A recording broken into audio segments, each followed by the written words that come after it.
Good evening, everyone. Welcome to tonight's lecture. It's a pleasure to round off the Visiting Critic Lecture Series with Joshua Prince Ramus. This after a wonderful series of talks by both Gary Bates and Susanna Drake over the past couple of months. The founding principle of Rex, the winner of the Marcus Prize and speaker on TED Talks 2006, there are also numerous awards and critical mentions that this speaker has gained over the years. Also known for his controversial debut, his emergence on the scene as Rex in his departure from OMA is an indication of the meticulous mind behind the work and research done in his autonomy. With his central collaboration on the Seattle Public Library and the Wiley Theater in Dallas, Josh's knowledge of the infrastructure, both physical and legal, behind the edifice of architecture comes into full view, and the basis of his eventual freedom from the umbrella under which he was working prior. His work and his teaching this semester at Cooper Union are in great part dedicated to the thin line that divides the myth of design freedom in dialogue with the very constraints defined by the law. Whether in conversation with zoning ordinances, building codes, or AIA contractual frameworks, Josh's strengths appear in his patient examination of the terms and conditions under which architecture, if you will, get channeled. Brutally straightforward in one guise, the work is unapologetically professional in its adherence to the address to client mandates and programmatic requirements. At the same time, his agency reveals itself in his very first acts, not uncommonly redefining the terms of the program with the premise of flexibility, transformability, and alternative forms of public engagement being a central component of his inaugural moments on any project. He redefines the terms. Out of this emerges works that are formally adventurous, with compositional canons always under challenge. Not innocent of the imperative of the icon, nor the importance of ingenuity, the inventiveness of the work is channeled through the patient programmatic work that is more often than not granular in its first examination of facts, data, and cultural information. What becomes clear in the project of Rex, whether conceived of as a practice or as a set of architectural preoccupations, is a political project that departs from recent cultural preoccupations revolving around architecture's social agendas. In the rightful exasperation of social, racial, and economic inequities, much of the discipline has been focused on the realignment of our narratives, offering alternatives to the canons. And in this process, much has been revealed about its challenges, namely that there's always a healthy and inevitable gap between words and forms, that under the best of intentions, the most progressive of political projects do not actually always have a formal, spatial, and material counterpart. It is in this space that Ramus operates, looking with keen eyes into the fine print of contracts, the means and methods of fabrication, and the protocols of practices to mine out of the everyday conventions an alternative path that introduces the agency of architectural form as a voice in the political process. Thus, whether in evaluating the conception of Rex as practice or its buildings as a demonstration of its practices, it is important to reckon with its persistent and unapologetic focus on architectural consequentialities. Some months ago, I walked through the streets of Providence when I stumbled across a steel carcass so sublime that it unleashed in me the simple desire to be an architect. Curious because after some 30 years of practice, a structure could remind me of a youthful thirst I had many decades ago. it was also a recognition that there are things in the world around us so spectacular that they unleash in us a yearning so precise. And with that, we shall hopefully be also witness to an exhibit dedicated to the work of Rex, replete with steel, the combination of the Perelman Center and the Brown Performing Arts Center, which become the centerpiece for discussion about radical flexibility and transformative practices. So after the lecture tonight, tonight's event will be moderated by our own Ted Baab. And with that, Josh, let me thank you again for accepting the invitation to Cooper Union, and let me ask everyone to welcome him to the podium. Thank you.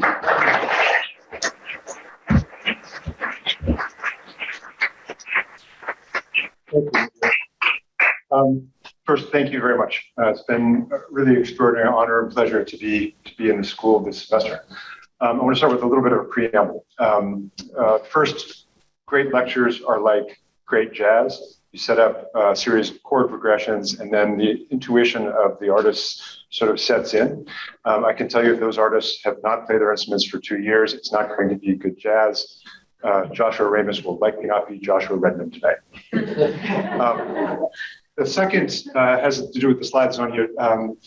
When setting up this lecture, I was very intentional about showing intellectual lineage of one project to the next. And I just want to say that and I think since this is a lecture to a school, I'm often concerned that I see in our profession that there is support for the idea that someone creates explorations over their career in terms of aesthetics, but there's discomfort when someone actually has a lineage or an evolution of their ideas. And so I'm just going to say, without shame, I'm going to show that tonight and embrace it. And so if anyone wants to say that we're just recycling things, I say, I'll let you swear. Yeah. So, fuck yeah. It's stalled again. Mauricio, I'm gonna jump out again. I'm not sure why. Okay, let's try that again. Hopefully this picks up. Taking your notes. Yep. Okay, so that was the embracing of evolution or recycling. And then the last is that I definitely wanted to show you this project that has nothing to do with the topic of the lecture. So I'm just going to do a little flyby. This is the project we just most recently finished in Washington, D.C., and I'm not going to say anything about it. Okay, so with that, the focus of the lecture, Rethinking Flexibility. It's a lecture that's been in the making for many, many years, although we really had never started it. I don't know how this is going to go. I don't know if I will be able to articulate what I think is important about this idea. I can say that in just trying to prepare this, I made a lot of observations and a lot of sort of false starts. The basic premise is simple, that as a profession, for the last 70 years, since the advent of high modernism, we have been continuing to use high modernism's notion of flexibility, right? A blank slate or a tabula rasa on which or in which any kind of activity can happen. But what we have seen in our work is that promise generally leads A, to sterile architecture, and B, frankly, to imprisonment. Imprisonment because both the operational costs and the intellectual costs of that reconfigurability are just so high people can't afford it. So things that seem to be flexible actually aren't. And we see that in all kinds of typologies. So from the white cube to the black box, and really almost every major typology, universal floor plans and officing, over and over and over again, you see that we're still using that idea. So what I want to put forward is that there must be another way of doing this. And the word I'm going to put up right now is the wrong word. I don't know what the right word is, but I know that there must be new ways to conceive of flexibility. But in general, a lot of things I'm going to talk about, you can almost pull back and describe the idea of specificity. That if orange is the new black, specificity is the new universality. Now, everything that I'm going to say tonight for me in terms of my intellectual progression, I can draw all back to the things that I learned, not with Rex, but when I was a partner at OMA leading the Seattle Central Library. So I'm going to give a little bit of background on the project that set up the first notion, which is called divide and conquer. When we started that project in 1999, we were seeing two simultaneous explosions, one with media and one with social responsibility. And as we explored precedent buildings, great precedent buildings, that were all done in the 10 years prior to that, we saw them all kind of confronting the same problem, which is that they didn't know how to respond to these two incredible demands. And so they were creating generic and universal spaces that were universally flexible that really ended up being generic, that reading rooms looked like copy rooms, looked like children's collections, looked like the magazine section. Basically because they were hedging their bets. They didn't know how to deal with these two simultaneous expansions. And so our proposal was to take the program, which you see on the left, and combine it into 5 we call platforms. These were things whose architecture was incredibly tailored, incredibly specific, flexible, but flexible only for one thing. They had their own circulation, their own mechanical systems, their own structure, their own material palette, and so forth. And then the thing that are sort of pushed to the right, those are the in-between spaces, and now it'll sort of move from a more generic expression of the program to a specific one. Things on the left are those, what we call the platforms, and the thing on the right was things maybe more like the conventional form of universal flexibility. Right? These were spaces in which they had plenum floors and very modular furniture that could change and become anything from a computer station to a reading station with lights or no lights or writing pads and so forth. But that they did have incredibly specific architectural environments around them, even if the rest of the architecture wasn't as specific as the platforms. Now, to give you some idea of the power of this, I want to talk about these two central elements of the building. This is really the core of the concept of the Seattle Central Library, which is that at that age, and remember this was before the iPhone, but in 1999, we were nonetheless already seeing with the internet that access to information was ubiquitous. And that previously had been the domain of the library. You came to the library to access information. Now there was a proliferation of information. Why would you go downtown to the Central Library? And everything that we led to, or everything pointed to the librarians. They were the unique resource. We had to conceive of a building that wasn't about access to media, but access to intelligent people who could curate.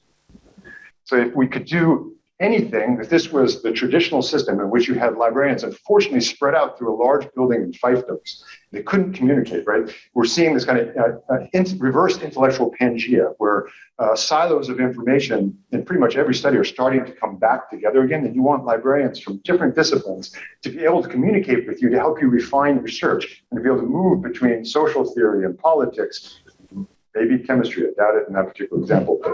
And so what we wanted to do is to create a locus of the librarians that we call the mixing chamber, so that interdisciplinary support could happen, get them out of the collections. But the only way we saw to get them out of the collections was to solve this problem, right? The infernal navigation of books and the fact that given a system, that system degrades.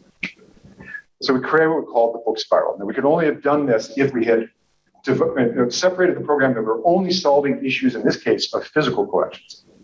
The book spiral was a 4-story tall, literally spiral that effectively was a parking structure in which the books were organized from 000 to 999. As they expanded and contracted, they just took up more or less space on that spiral so that their logic of their organization was always maintained, and you didn't require librarians to perform as docents. Librarians could then all be pulled out into the mixing chamber. And with that idea, then not only was that very specific form of flexibility adhered to for the books, but it also became a navigational question in which we moved people through the book spiral all the way with only the Dewey Decimal System. So you see that the Dewey numbers are on the floor. And it's also, if you look up, so it's the point that we'll work on. You can see how the Dewey Decimal System is there. In the elevators, you just push the number that you're looking for. And that ability to self-navigate meant that we could unleash the librarians for their true talent, that these are people with PhDs in applied mathematics. They shouldn't be trying to help you find the physical material, and allowed us to create then the mixing chamber. And that, in my mind, was the first moment I realized the power of specificity, of new forms of flexibility, basically going at odds with everything I had learned in architecture school and my practice up to that point. there was an interesting architectural impact of this divide and conquer idea. Is it made a building that almost had internalized urbanism, and that as you move through the building, every space is radically different, radically specific to the task that it is attempting to solve and embody. Okay, so with that,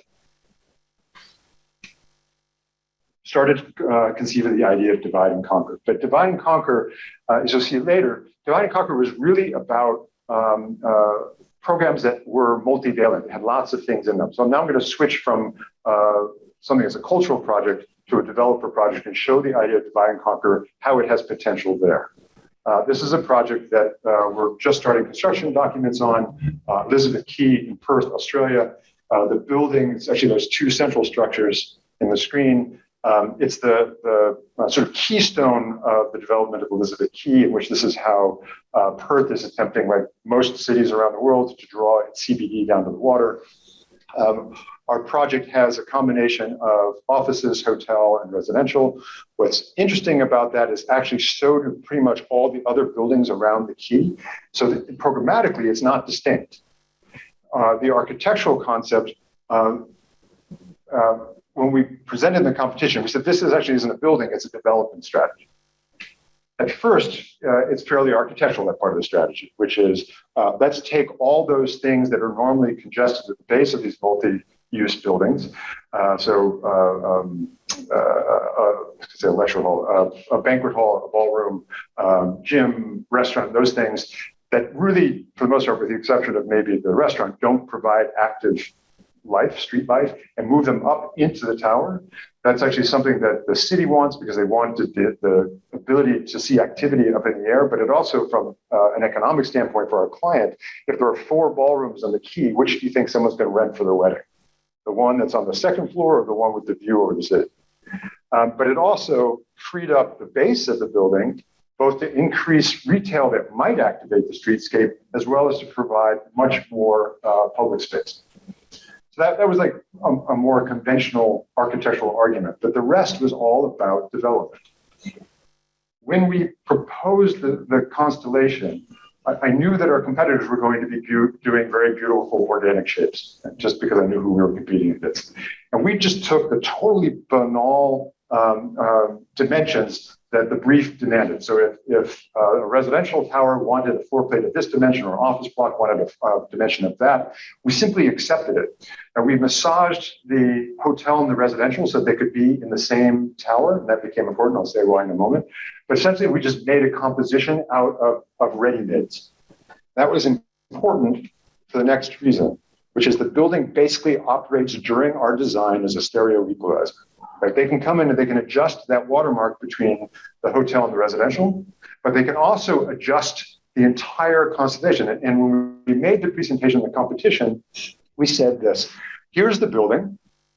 Now, yes, as it's adjusting with the market during design, it's going to change. But I promise you, if the musical chairs, I stopped at any moment, maybe you'll like one more or less. Like, you either like the project or you don't. You either think it's pig shit ugly or you love it. But if I adjust it a little bit, I don't think that yes, we have preferences in the relationships of these things, but not so much that if you played musical chairs and stopped at any one moment, I would say it was really much better or much worse than any other one. We had confidence in it as an aesthetic strategy, and it could move. Now, why is that valuable? Because it meant that the developer wasn't put in a position of a huge project to freeze the program, let the market change while we messed around for several years trying to design. It was just a simple, I actually say that this is the best example I can think of true parametric design, not to create unique forms, but actually for the power of, while maintaining aesthetic integrity, allowing the building to change to solve the owner's problems. So that then reduces their exposure over the life of design. But the other idea is that taking all this complexity and moving it up into the tower also reduced the overall design time. Why? Because we could take all the complexity of the project and kind of put it aside. Advance 95% of the project, which means that once we settled the envelope, buildings adjusting, then they said, okay, stop. Then we had 3 months, put this to a wind tunnel test, get the information, design the foundations, and then start construction. So their total exposure went from normally 3 years in a project like this, which is why big, massive mixed-use developments die so often, is that the market forces change. Reduce that to just 3 months. And architecturally, it was a godsend for us because everyone knew that when we came in and started designing these things, there's basically nothing that we could do. It was glorified interiors, right? Crazy shapes, no one cared. The elevators in the right place, all the facades were done, structure was done, egress was done. And so we could go nuts on the interior, right? So it actually earned us something we wanted also, which is that a developer project, we could do really, really ambitious architecture. Now, this is an idea, this idea of divide and conquer in terms of mixed-use developments that, again, we've been playing with now on several projects. This is La Mexicana in Mexico City. It's actually, we went a step further and said, can we actually find a shape in which those watermarks adjusted all with just one shape instead of relying on 2 or 3? So there you see the section and just one floor plan in which we were experimenting going from open and cellular office to hotel to residential, all within one structure. And again, having that central area that is, because at that point, very little is at stake, that we could just really go nuts and play and create very unique forms and playful expressions of different things. So you've now seen several images that have, or several projects that have one particular predilection. So I'm just going to own up. Yes, personally, I am obsessed with Chris Craft and their use of mahogany and sapele and walnut. So yes, you'll see that that's something that is coming up over and over and over again in different projects of ours. So again, part of that owning up of certain kinds of predilections. So the second form of flexibility, I'm actually going to talk about this all within one typology. The first one, I think, was really useful for a program that is mixed. The next one, I think, is really applicable when you have only one function in the building. And we started to call it presets. And I'll try to illustrate it visually first and then see if the 3 projects I'll show subsequently, which are all performing arts buildings, if you kind of get if the diagrams actually get to the core of what the idea was. Again, this idea that if you have a blank slate and you can do anything, we're seeing that in theater spaces, black boxes, generally what will happen is that you might actually build something in it. This is particularly true up until the advent of certain kinds of reconfigurable theaters that the project I'm about to show was really one of the first. And once they do that, they've got the money to kind of move it off center. And a classic example is that theaters will often have to do a Christmas carol in order to make money. That will be in a proscenium. And so basically they do variations on a proscenium the rest of the year, dictated by that one thing. So the question is, if on that continuum, which has all this promise, but you actually can't do anything with it, what if instead you gave very specific presets? Right? You don't give universality. You give 5 presets, 6 presets, 2 presets.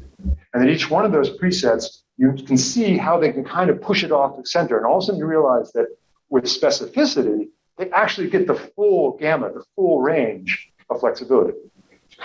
The first example for us was the Wiley Theater. We started in 2004, finished in 2009. Its basic architectural approach, I won't go so much into why, but that we would take the front of house and back of house and we would recombine it, stack it above house and below house to create a tower of performance. And that gave us several really interesting advantages. First is it allowed us to take all the flexibilities you normally associate with the fly tower and actually extend it over the entire auditorium. That meant that we could lift all of the things that were precious and refined and could get damaged. You could lift them and take them out of space so that you could build and nail and cut and paint and change the space really without damage to things that were more expensive. And last is that it opened up the perimeter. That was actually a really exciting byproduct that wasn't part of the original mission, but it opened up the perimeter so that suspension of disbelief, the control of where someone enters creative reality happens and allows the artistic director to engage the real world or to not at will. There's the result of that. As we were developing the project, we gave them 4 presets. And in the background, we were also taking those pieces and playing with them. And two of them are known typologies, the arena and traverse, but we were also creating our own. They're called bipolar and sandwich, just to see how far we might be able to push this off center. I'm going to show you a video of the very first time we ever did the transformation. You'll see that there's people running all over the place. We couldn't find pieces. There's many people. They now can do this transformation with only 2 stagehands in about 8 hours. And they can move between any of those presets. Now, the proof of concept is in the first 4 years. So after 2013, we stopped counting. But up till 2013, they had done 28 different productions, and they had done them in 25 unique stage audience configurations. And we gave them 4. And for regional theater, they had exported 5 original works to Broadway, and they'd won the regional Tony Award. And so to imagine that a tool, this idea of presets, actually empowered them in a really remarkable way and took them from being a regional theater to actually a national powerhouse. And here you see the auditorium, and I'll just show you some of the configurations. This is end stage, thrust, Henry IV. I have no idea what that configuration is. Flat floor. Talked about how that configuration actually opened up the building to its environment. So they could do, this was, I'm going to forget the name of it. It's Dallas, right? So a football play. But it was interesting because they were using the fact that you could see the actors on stage and within Dallas. But that idea of opening up the perimeter also meant now that the public would watch how they would block out scenes and watch the creation of sets. And so it also built patronage. In the first 4 years, their income tripled. Went a step further and started to be able to provide, or the building provided access from the perimeter. So if you wanted to do a streetcar named Desire, you could have a person on a motorcycle drive directly into the auditorium. But this was a really important moment when we started to see how they used it, is that we realized that in the next project, which I'll show now, we had to come up with the next invention. This was a multi-form theater, but the next project, we had to make it both multi-form and what we called multi-processional. That we could see the potential of this, that allowing an artistic director to control sequence, not just show, was incredibly important. So with that, the next project in this lineage is the Perlman at the World Trade Center downtown. It's the small building that sits between Tower 1 and Tower 2, in direct adjacency to the memorial. From an architectural standpoint, obviously this is one of the most hallowed sites, if not the most hallowed site in the United States. Even though this was a building that was committed to creativity and positivity, it is not taking center stage. It has to be deferential to the memorial. It is, yes, that optimistic component that is the counterpoint to memory and to commemoration, but it has to give important deference to that. And so we wanted to make a building that expressed that sobriety. So it's wrapped in what we call stone glass, marble glass. It has one moment of exuberance, which is at night when it's typically being used, that facade becomes illuminated. And it then, still we hope within appropriate sobriety, it then reveals its activity and its optimism as a kind of beacon. I know that's a sort of a trite expression, but I say it's so heartfelt that it is a kind of beacon within the city. These are images of some of the first mock-ups of the stone glass for during the day. Obviously, it is that's a cream-colored, highly articulated marble. At night, by the way, this is what it will look like during the day on the inside, and then at night, you get the reverse, and I'll show them later on how it does that. But as you move from the exterior up into the building, you come to a very different kind of element. There's a super active, machinic quality. It's not machinic in its materiality, but it's certainly machinic in its flexibility. So if I could denude the building, just to let you know where the guts are of the building, it's that level we call the play level. If you look at the building right now, you'll see that there's this kind of mid-line that runs around the building. That's a walkway up on the play level. And there are 3 auditoria, 1 rehearsal space that can also act as a 4th auditorium. show it in plan. These are those 4 different performance spaces. Small segue, in theaters, the difference of adding 7 feet, 8 feet, 10 feet, 14 feet have huge impacts on the kind of performance space that you can create. Is it an intimate space for a single person, or is it a full-on production? Changes actually pretty radically by adding small increments. The building has 4 massive acoustic guillotine walls. It's sort of like the Wiley Theater. If you want Spinal Tap, it's been turned to 11. Each of those auditoria can flex and change the way the Wiley does, but these massive acoustic guillotine walls, which is something we've learned, or just, frankly just cribbed from Covent Garden in London, allows us to take the 3 prime auditoria and expand them into those interstitial spaces or to combine them. That means that ultimately, within that theater level, there are 11 different proportions, theater proportions. And within each one of those proportions, there's manifold different stage audience configurations. Ali is in the audience. She's the project leader and the project director at Rex. The next image has been the bane of her life, which is as a tool, we've actually gone through and have made 22 of those stage audience configurations. We have the full, they've all been vetted in terms of egress, in terms of smoke evacuation, et cetera, et cetera. So they're fully licensed. It just will come as a book, as a kind of playbook that we can hand artistic directors that they can flip through to see what are the different configurations that they want. So in the Wiley, we gave them 4. We're now in this building giving them 22. The second aspect, as I said earlier, was this notion of multi-processional theater. Around the auditoria is a zone of mutability where we can define anything as either front of house or back of house. Front of house is yellow, blue is back of house. So in this case, you see we just allow, you can have 4 concurrent different shows happening. You can have a bicameral building where people are moving up one set of elevators and stairs to have one kind of experience and another set of elevators and stairs into another kind of experience. You can have a Wagnerian experience where the public swarms a hall and moves into it. You can create a kind of lobby zone. We sort of call this the film festival zone configuration. And then any combination and permutation that you imagine within that as a tool. So this is a building that had the diagram with a series of presets. Imagine giving them 22 presets on that spectrum, as well as all the circulatory freedom with it. You start to understand the idea of understanding that then can invent others and move those kind of off-center, how much flexibility they get as opposed to giving them a black box. Just to give you some sense of what that looks like. A lot of the architecture has evolved from these. These are very early on, but the public moving around the perimeter, all of this serving as back of house for performers to basically use this as a bombs to move around and appear back of house, back of stage, or through the audience. This was that Tribeca Film Festival configuration.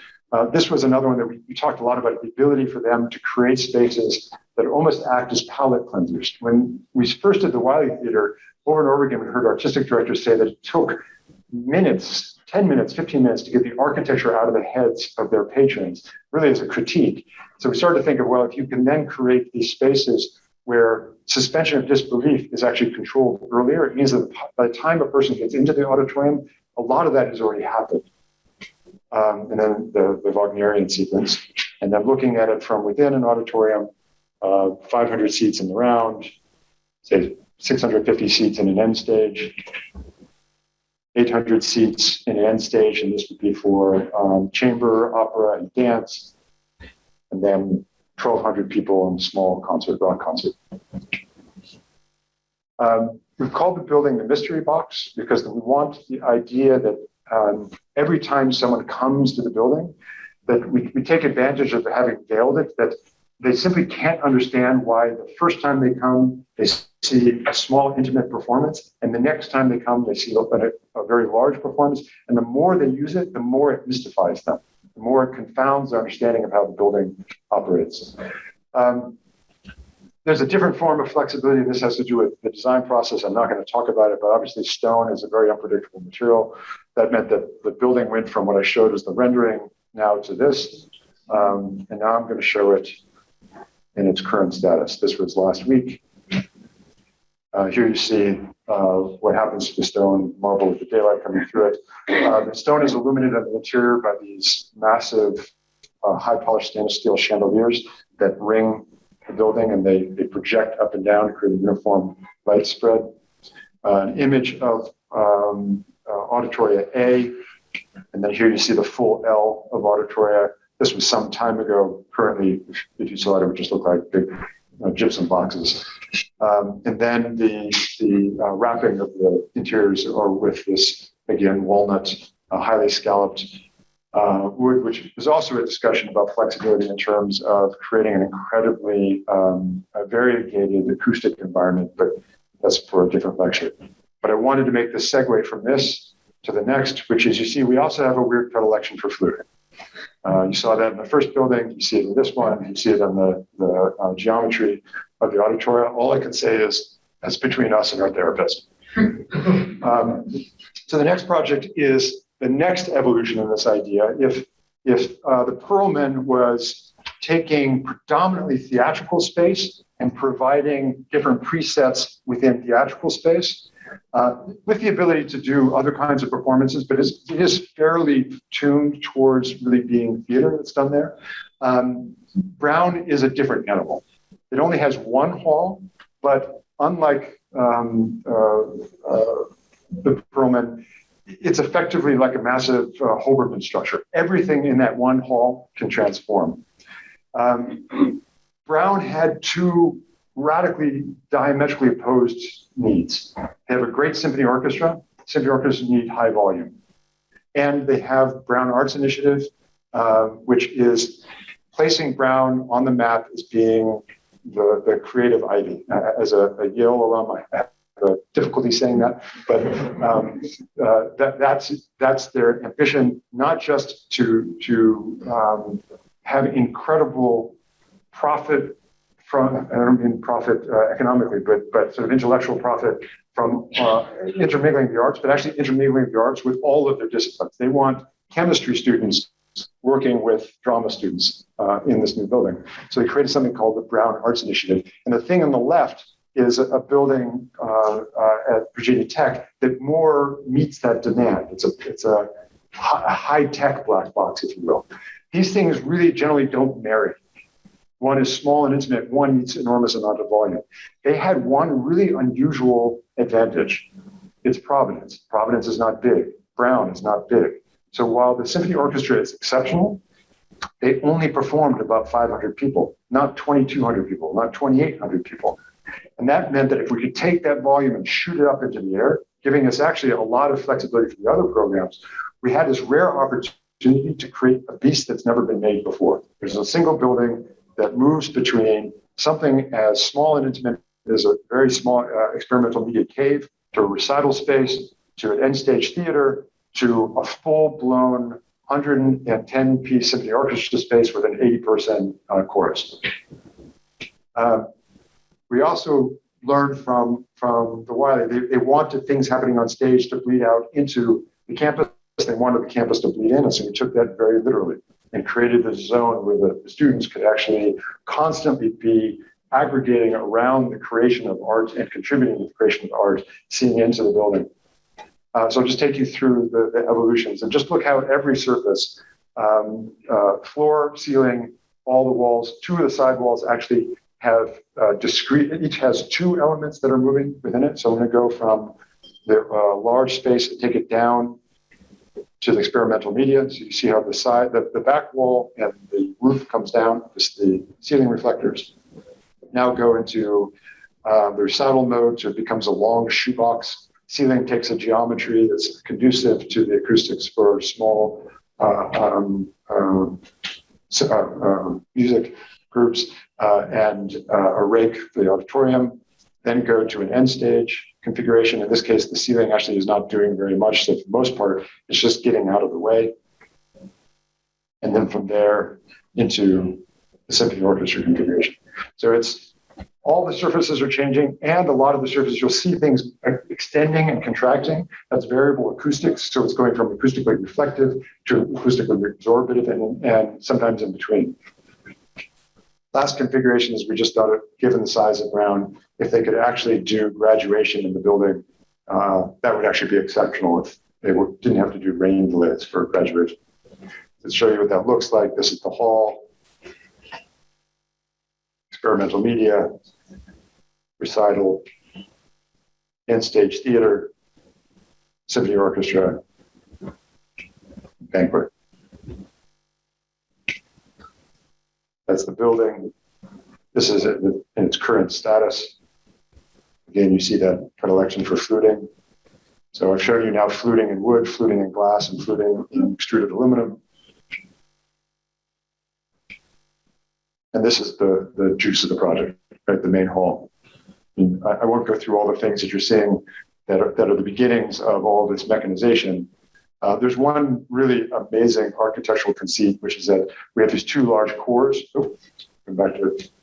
And that means that there's no columns between the cores. And so you have this almost inexplicable expanse looking north and south out of the building. You simply don't understand how the building is standing up. From there you can see that it's essentially a huge bridge. This is the first time that we're moving one of the balconies. You can see a guy in there doing it by hand. It'll all be mechanized. It'll all be much faster. But it was exciting, to get them to see it move for the first time.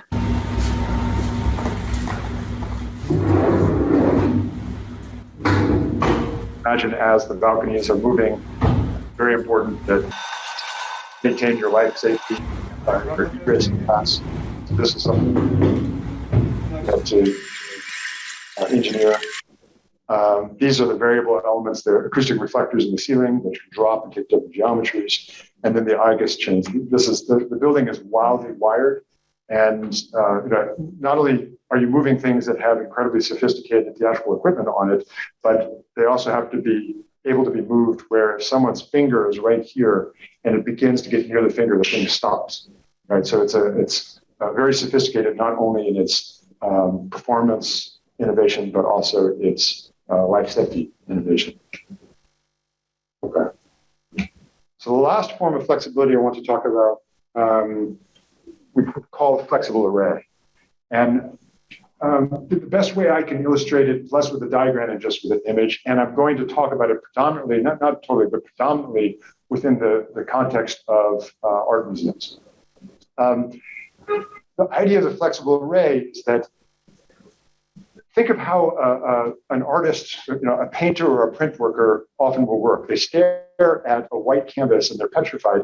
They'll often gesso their canvas, and they'll do it with color. They'll take pieces of newspaper and they'll gesso that on it. They'll take a printmaker will take the zinc plate and they'll scratch it on a concrete wall in order to give them some predefinition that they either work into or work against. And so they're not confronted with emptiness and they don't know how to begin. Can we conceive of the same thing for a museum? The first time we tried that was at the Edvard Munch Museum in Oslo. Really was based on two ideas. The first is what I've just said. A white cube takes an enormous amount of money and it takes an enormous amount of intellectual investment every time to change it. So can we give them built-in tools? Can we effectively gesso their canvas or scratch their zinc plate? And second has to do with circulation. That conventionally museums have a linear circulation, and this has two huge functional problems.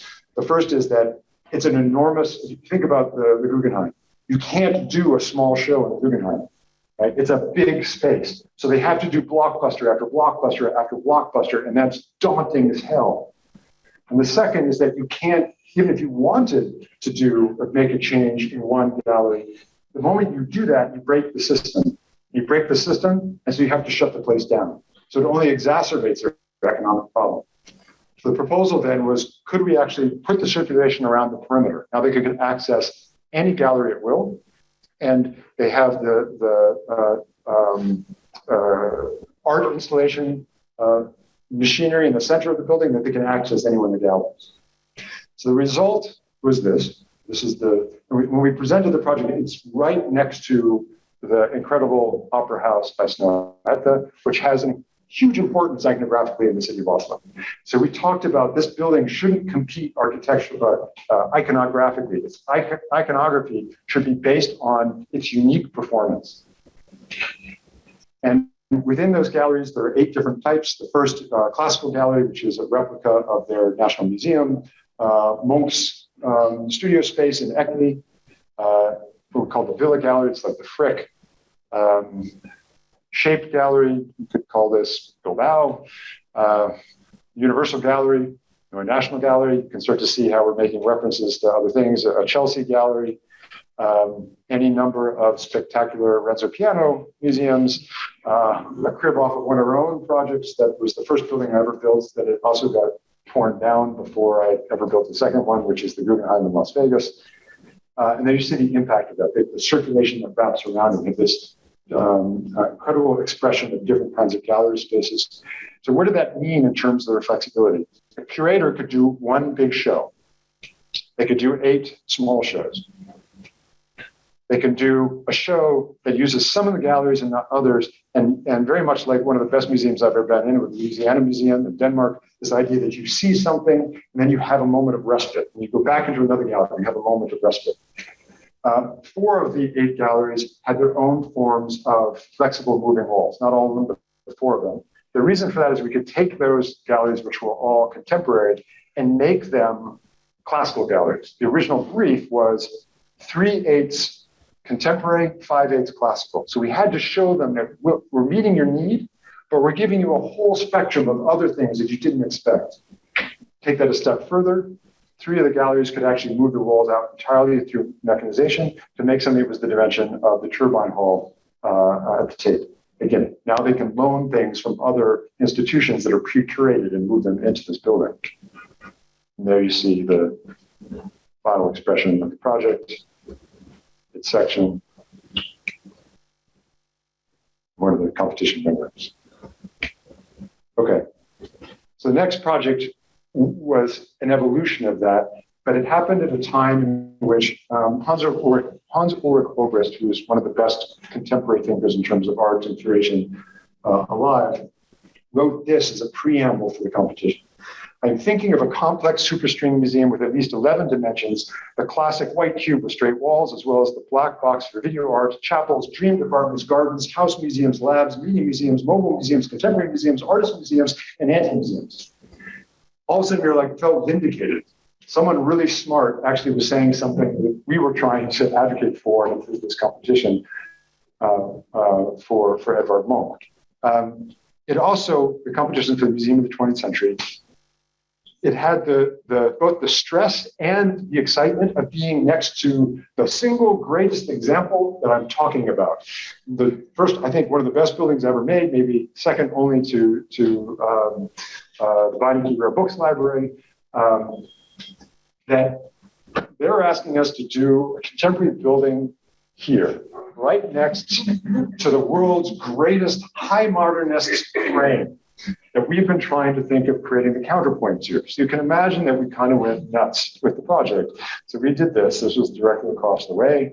Let me explain how the genesis happened. Also, this is the other quote that I'll give. There's only 2 quotes I'll make in the presentation.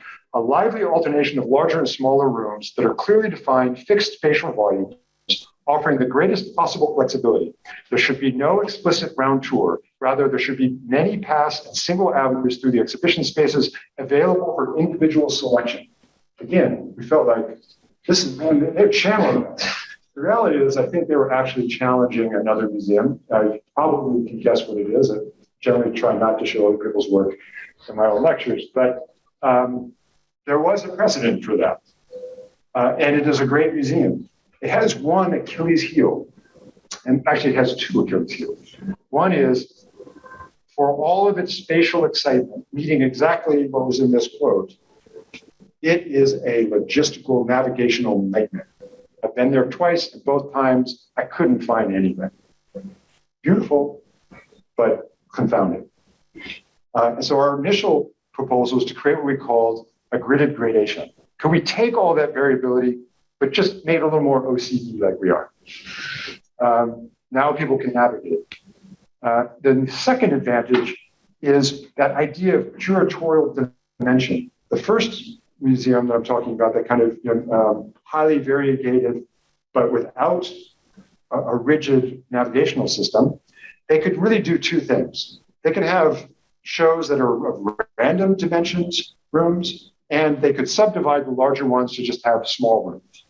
But they can't do a show very easily of all big rooms. They can't do it of all medium rooms. They can do random, they can't do small. And the strange thing is about the gridded gradation is you could do that. So suddenly it opens up all these vectors of curatorial possibility. While yes, it looks rather sedate, but if you see what it's actually doing as much as the thing on the left, yet better in our opinion.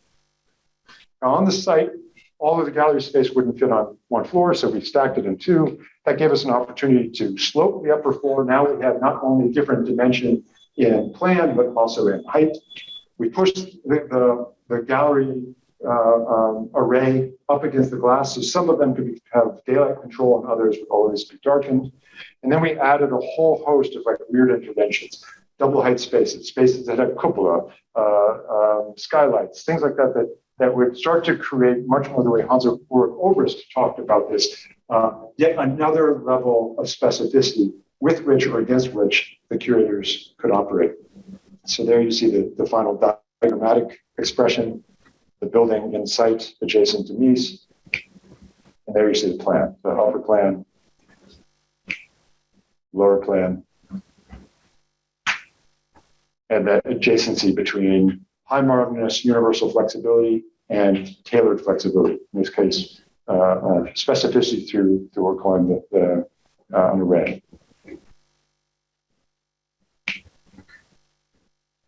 One last aspect, I touched on it for a second, but it's Germany, so you can do super technical cavity facades with operating elements. But that meant that we could actually meet that ambition of a building that is constantly changing with exhibition, where you can have spaces that have daylight and spit in that very same space the next time could become light control. Okay. Now I'm going to this is the one example where I'm going to start to move outside of the realm of just a single typology. So moving from museums to a house. I know that seems like a strange thing to say. How could you have this idea of an array within a house? Client asked us to create a house for him and his 4 children with future families. And he had 3 other interesting requests. He wanted it all to be on one floor. He wanted grand American stairs, which I have to admit, I don't totally know what that means. And he said he wanted the house to look like it had always been there. Now this is a competition. We don't normally do competitions for homes. This one you'll see is exceptional. That last bit made us nervous. We looked to see who our competitors were, and there was a lot of people who know how to do buildings that look like they've always been there. And we really thought, I have no idea why they've asked us to participate in this competition. I'll come back to that. So the concept was to take, not build one structure, but actually make a ring, a necklace of structures. We call it the necklace residence. His residence is the one, and it happens to be on a bluff. I'll show you the next image. Happens to be a bluff that you could, there's speculation that it is the point that F. Scott Fitzgerald wrote that The Great Gatsby lived on. It has an extraordinary view. It sits on a bluff in which, yes, the view out is amazing, but actually the view into this old growth forest is even more exceptional. So we made this ring of pavilions, all on one level. And you can see how it starts to stretch out, sometimes as high as 35 feet above grade as it goes in, because he wanted a place that he would spend the rest of his life. So he was really thinking about end-of-life condition. How can I be in a wheelchair and see my grandkids move between all my children and their families? So you get these kind of remarkable experiences of rooms that are extended way out into the forest. But this was I think the important idea that instead of, he originally said, just give me 4 houses that are identical for the kids. I'll work with you, but just give me 4 nice houses. And we said, well, that's not a great idea. First, I hate to tell you, but I don't think your kids are going to live with you. Wasn't into that idea, got pretty upset, but we said, okay, even if they live with you, they're too young at this point to be clients. We don't know how they're going to live. So can we make an array of different living styles such that as they grow, they will grow into one? And if more likely they don't live with you, they will say, they'll start to barter. I want the barcode house for Christmas, or I want this one for Easter, and so forth. They start to kind of timeshare in the house. So instead of giving them universality, we give them specificity again.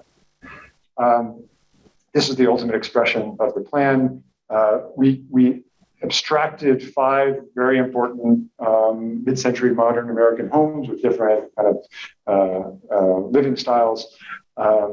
It's all wrapped around this beautiful grove of quaking oaks. The reason for that is, if I go back, this is the sort of main residence where he will live, and heaven forbid he becomes the largest empty nester in history. He can close off the 4 other houses, and it really just becomes a house with this kind of incredible secret garden in the interior. So there you see that this is the case. One of the children is home, but the rest are not. It closes off, and so it's a building that's constantly evolving with who's living there. These are those grand American stairs. Those are the grand American stairs. They've become some of the most complicated structural things that we've ever had to deal with, both structurally and in their detailing. So this is the structural analysis, and also their initial fabrication drawings. The idea of not only fabricating them, but shipping them and installing them has been a pretty remarkable thing. We're just starting the mock-ups of those. And then coming back to the idea of doing a house that has always been there. There is an internal architectural pun with this building. All the detailing is literally the Farnsworth house, except then we put reflective glass in the outboard of the drive. And again, it's really true to that. The pun ultimately isn't about Mies. It's that we said to him in the presentation, we don't know how to do a house that looks like it has always been there. So we'll do a house that looks like it's never been there. And I thought that he's going to laugh and walk out the room, and he stuck. We won the competition. Strangely, as crazy as this sounds, this is a 40,000 square foot house. It's been really important to getting this project through the community reviews, because the fact that it is reflective, believe it or not, it isn't hides. It's a chameleon. It disappears. And the community has generally been pretty supportive of it for that reason. It's also the fact that as a single structure, it means they don't have 35 other houses, all with their own septic systems and driveways and cars, et cetera, et cetera, et cetera. But the fact that it is attempting to be unobtrusive, and a lot of its mass actually went inboard as a single-story building, has been really important to that. Here you see one of the facade mock-ups. The construction, this is just 2 of the 7 different pavilions, and just give you some sense of scale. The little men in yellow sitting at the base. Okay, I'll try to do one more, and this is the one I really don't know how to subsume it into anything. I think that it is a flexible array. It may actually not be flexibility, but I think it actually is. This was our entry for the Shenzhen Opera House, in which we were one of the firms that received the 3rd prize. It has a kind of first time I think we've ever really talked about iconography explicitly in a project. In terms of its program, there is an opera hall, a concert hall, multifunctional theater, and an operetta. You may recognize that as the guts of 2 of the most important performing arts centers in the world. These are the 2 main archetypes, I would argue. Something that most people don't know is they both started construction in 1959. So they are literally yin and yang at the same moment in history. But their approach to iconography is as radically different as you can imagine. Lincoln Center, the idea is that it has these 4 different elements, and it very strategically composes them on a site in order to create very specific, very important, elegant public space within the urban fabric of Manhattan. If you look at the history of this, that area of Manhattan, the rest of it was very dense. And so this was the first moment, really since Olmsted, that these kinds of spaces were getting carved into the fabric of the city. And the second form of iconography was that each one of them had their own motif. So within a very high modernist language, they were all working within a very sort of circumscribed architectural language for architecture of the venues. And it actually was done over a course of about 10 years. But they all had a motif that got carried from the fenestration on to the chandeliers into the expression of the main hall and so forth. And of course, you know the project.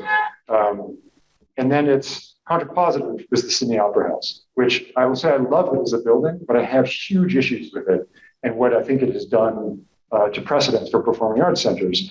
It rearranges those same four elements onto the site, and then it brings in this totally superfluous blanket of iconography that it drapes down over those halls to create what are, yes, incredibly beautiful sails. And it's a ship and it's on Sydney Harbor, and I get it, but it came at an incredible expense. There's a huge volume. And the question is that really all we got as architects is, hey, we didn't really know how to deal with these things and make them feel like one thing, so we're just gonna get something else, put it on top. Hey, that's cool, right? And that's what we're doing as a profession. This Lincoln Center didn't take off. Sydney took off. We're seeing this genetic DNA of the blanket of iconography in everything in these massive performing arts centers, to the point that I almost think that those four components, which are the guts of the building, are an afterthought to some superficial expression that goes on top of it. So our question was, could we actually take the best of both worlds? Could we somehow be strategic about public space, about motifs, and create radical iconography for some other needs? Now, I'm going to show you what we did, and I promise you this was not a thought experiment. At the very end, I'll just show you just one or two images that show you the level of analysis that we were doing. We meant it. The proposal is to take those elements and to stack them into a tower, keeping them in their pure forms, unadulterated forms, and to create one what's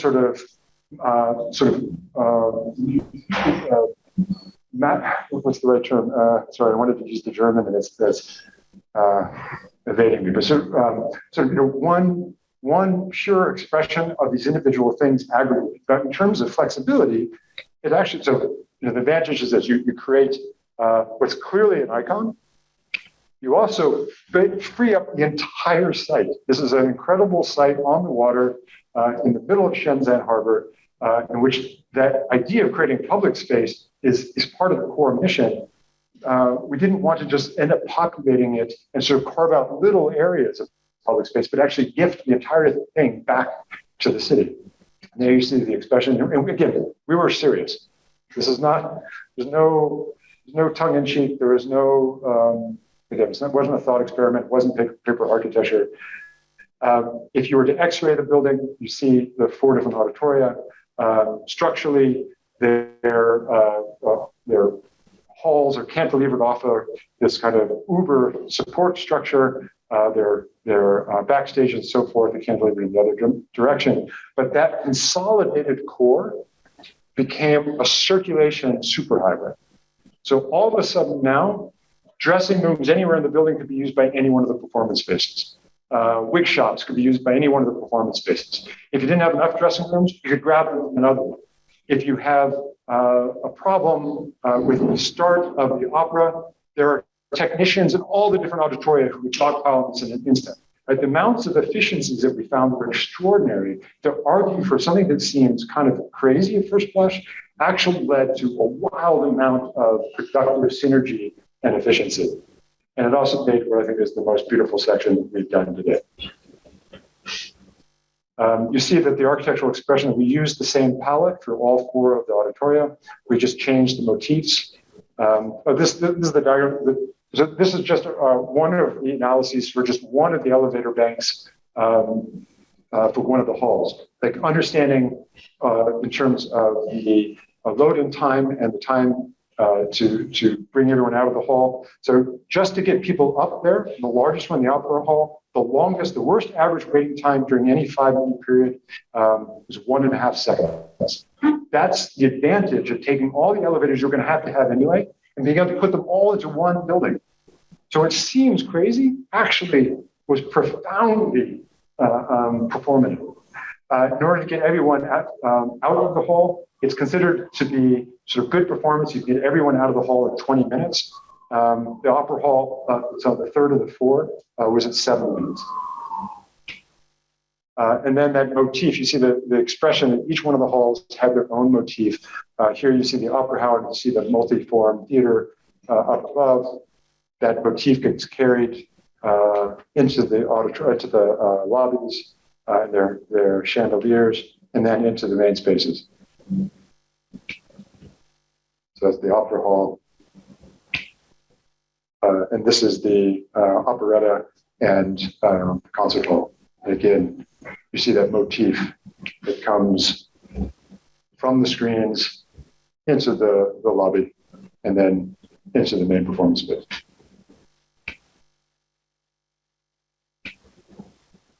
And then the last form of this performative flexibility is that what do we do with that remaining space? And what we propose here is to actually plant it with super aggressive, fast-growing grasses. And you could literally just come in and mow different configurations in it and have flowers and different things that would bloom at different times. So sometimes it would be green, sometimes it would be yellow, sometimes it would be colored with flowers. So in this case, it's a sculpture park. In this case, a large performance exterior, event space on the outside. This was just a folly. I don't even know what this one is, but just showing what the potential of that is. Great. So that concludes the argument. Now, a weird way to say it, concludes the argument. Just to go back to what I said at the beginning, which is what I was surprised when trying to create the lecture was that something like 60 or 70% of our work I could have actually subsumed into this. And I know it's something that's been gestating in our heads, and we talk about it all the time, but it's the first time I've ever tried to publicly articulate what we talk about in the studio all the time, but not trying to put things in categories and understand what the relationship might be between projects, what the relationship might be as something that informs the overarching practice. I don't know if these three, divide and conquer, presets, flexible array, I don't know if they really are those groups. I don't know if there are more. There are certainly other ideas I started to allude to, but I have to say that it was the impetus for us to do the studio, is to kind of start talking about this as an explicit thing, that as a profession, we need to embrace this. We need to start actively questioning when we talk about flexibility, what do we mean? Are we just sort of blindly continuing on a tradition that hasn't really been serving our profession as of late? Our profession hasn't been serving us as humans as of late. And can we posit something new? And at present, the best I can say is this idea of specificity or tailored flexibility. Thank you.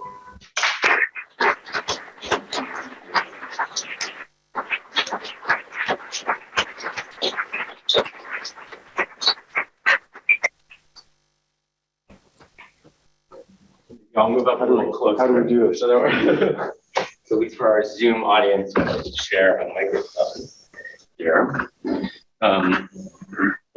thank you very much for that. And I think one thing that is incredible about this particular selection you put together, which is, I think, I can imagine is a somewhat unusual opportunity, is to have the chance to work on so many related programs like that. And the specificity of performing arts is clearly intensely demanding, but it also sounds like incredibly flexible as a result from the design side. And I think that question of that word is not just the subject of your lecture, but I think has come up in so many different forms, actually, even as you've been talking about it as well. And so even if we were to start just with the, I can't use words like array anymore, but like the array of performing arts centers, I thought it'd be interesting to start with your proximity to Mies that you were discussing, which to me, my fanboy. Yeah, exactly. maybe in one museum literally, right, next to. But I think what's interesting about the way you were discussing Mies and bringing up Mies was, I think, the role of, or a question of the role of the sort of existing vocabulary of architecture versus your kind of design or invention of a set of tools that manipulate it or work within it. I think the Neue Gallery is like one extreme maybe of, as you were calling before, the sort of high modernist blank slate. But also a space that does come with a lot of specificity in a certain sense. And maybe You got to want glass. yeah, well, besides that, yes, you've got to want glass. But I mean, it's one of the precedents we've been looking at in our studio. And I think, for example, there are, despite its appearance, there's a lot of spaces that are asymmetrical inside, right?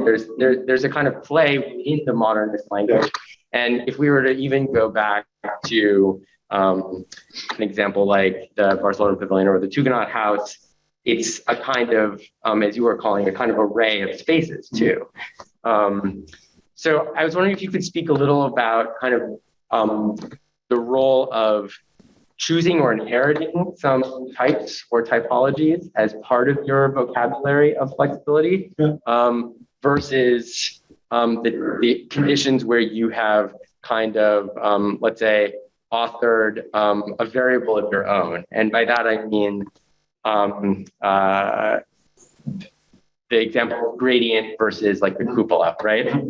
So in what way are you introducing a new variable that maybe operates on the type, and where do you think, oh, what we need here is an outside element, and where do you look for those elements? So the first idea I have to respond to that is something that I think anyone that worked at OMA learned from Ram, and it's just a valuable tool. We used to call it wallpaper.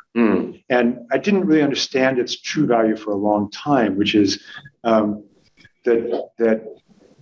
often to analyze an idea, you need to advance it enough to make it credible enough that you can evaluate it or destroy it or rebuild it.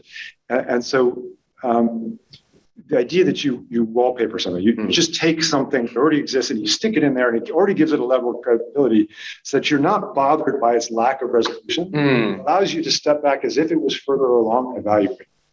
So I say often to the allies and my students in our studio is the ideas that you're advancing, it's not really important whether or not that particular gallery is perfect. So just go find 10 other people's galleries and stick them in your drawing for the time being. If this was a real commission, you would be able to explore the idea enough to prove its veracity, and then you can come back and redesign it with you off the wall, or not. I mean, who wouldn't want a building that had the Guggenheim, the Neue National Gallery, Frick, and the Met all in one building? Like, maybe you don't need to reinvent it. Maybe you just need to do proper homage to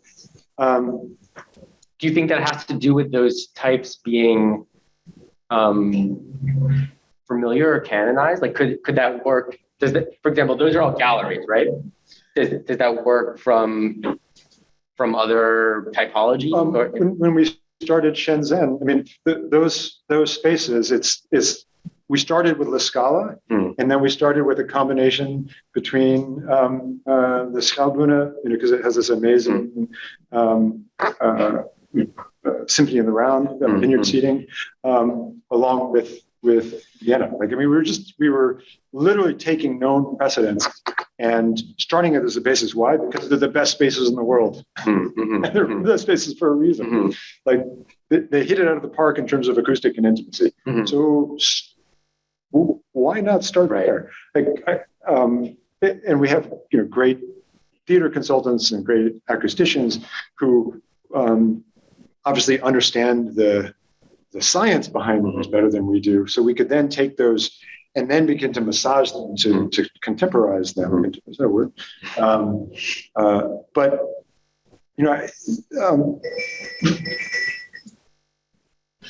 I can't. I wanted to reference Johnson Markley's Biennale in Chicago, because I think it's, and I can't remember the exact formulation of the name. Do you remember? Bake the new old. Is it?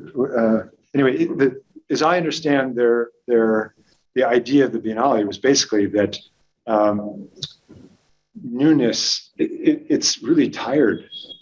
Like, stop. Like, why are we constantly trying to invent and think that we're doing it? Instead, just embrace. When you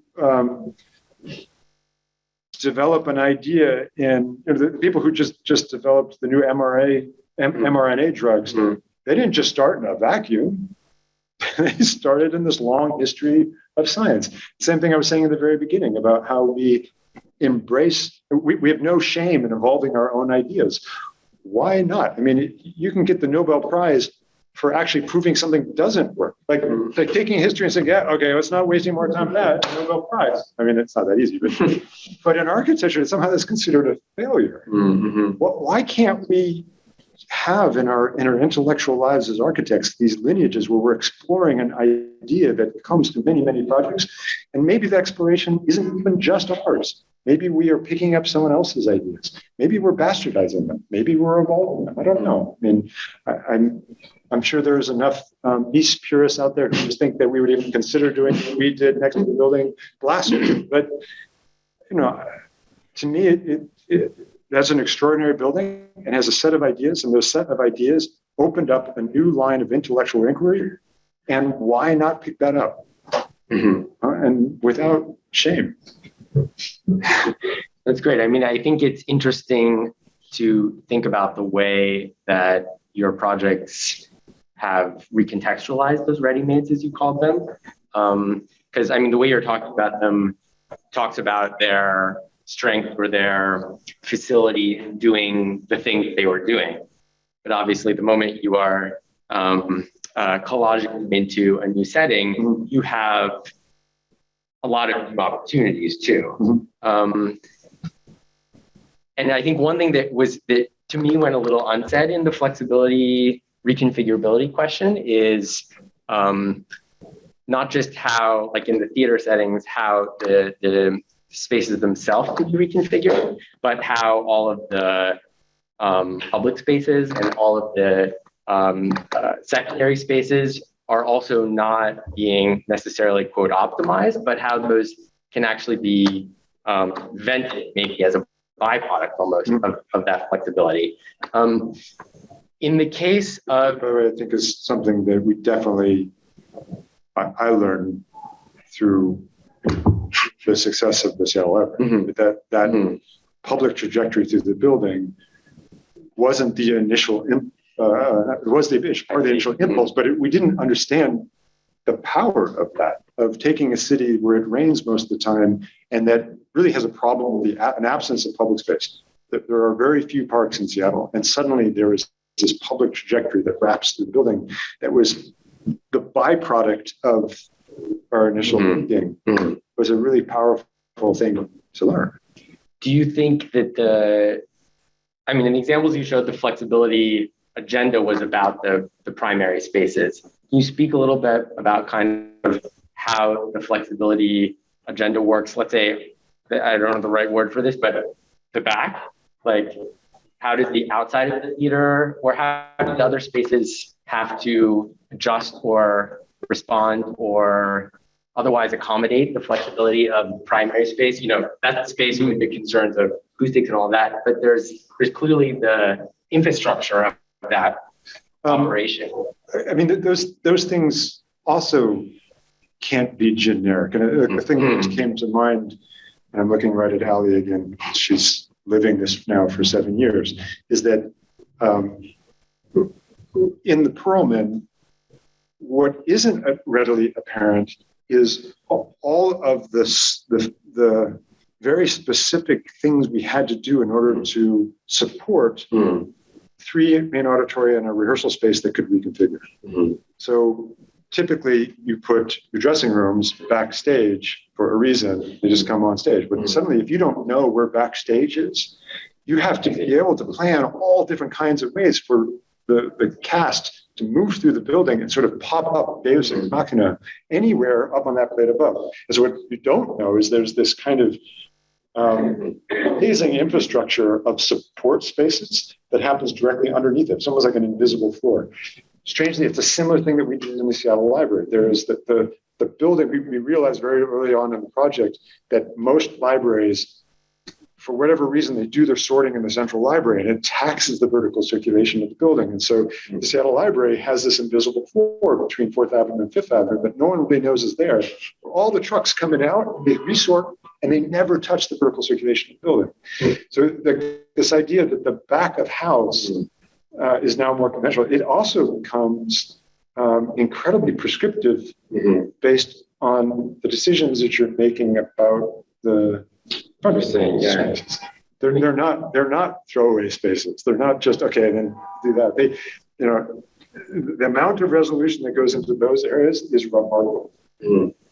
I mean, it's interesting you brought up that invisible floor, because I think of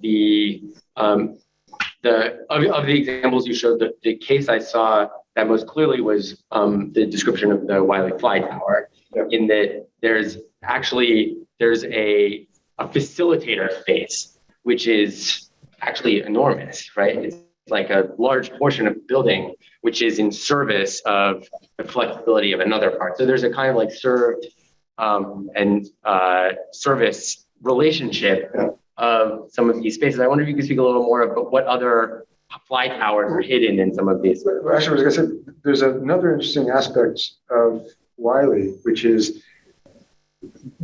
one of the other benefits of stacking the program is that often all of these ancillary spaces are disconnected from each other. They're all they're a ring around the main space, and once you stack, we made that architecturally expressed, but it's been remarkable to see what it's done for the company.